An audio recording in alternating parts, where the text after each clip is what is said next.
So yeah, I'm going on to Sunday now. The big clash, I suppose, is the White Hart Lane, where you have Everton travelling to Spurs. Everton have been great run of form over the last couple of weeks and months, if you like. They've come on back-to-back wins against Man United and Chelsea. Where's the money going for this one? Yeah, it's no surprise, Ray. Everton are flying high at the moment. I think David Moyes, if he hadn't had so many injuries at the start of the season, they could have also been in the race for fourth spot. Absolutely. The race for fourth is really turning into be a cracking race.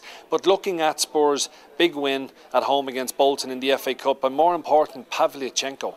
4 goals in his last 2 games. Yeah, but I mean, I think he's always been on form, but Harry hasn't given him the chance.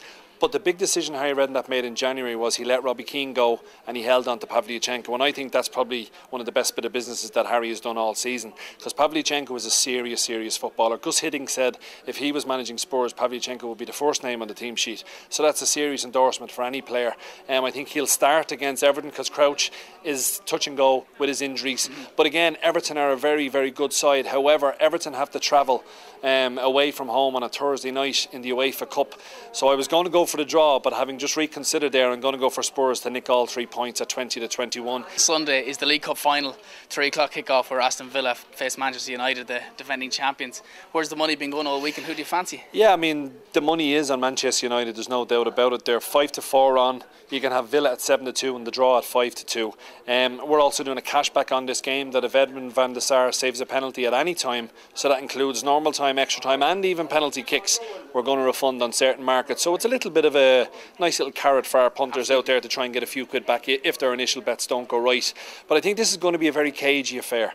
Martin O'Neill doesn't make many changes. He pretty much sticks to the same 11 unless someone is injured, and why not? They're starting to score goals now again. Agbon Lahore is a big player. If he's injured, it'll be interesting to see how we change it around a little bit.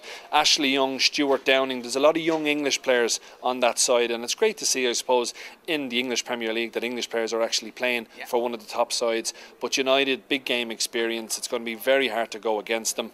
I don't think this will be a walk in the park for Alex Ferguson's side, but with Wayne Rooney, probably him and Messi, the best 2 players in the world in my opinion at the moment in their current form, I would say United might just scrape by this one, but it could go to extra time, and that wouldn't surprise me whatsoever. But I would just say United at 5-4 on.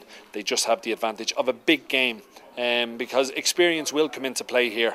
Villa, they haven't been in a final for a number of years, but Martin O'Neill has plenty of experience in cup finals, so that might play to their strength, but I think United might just see them off. That's great. Thank you very much, Leon. Right, folks, that's where the money's going all week. We'll see you next week.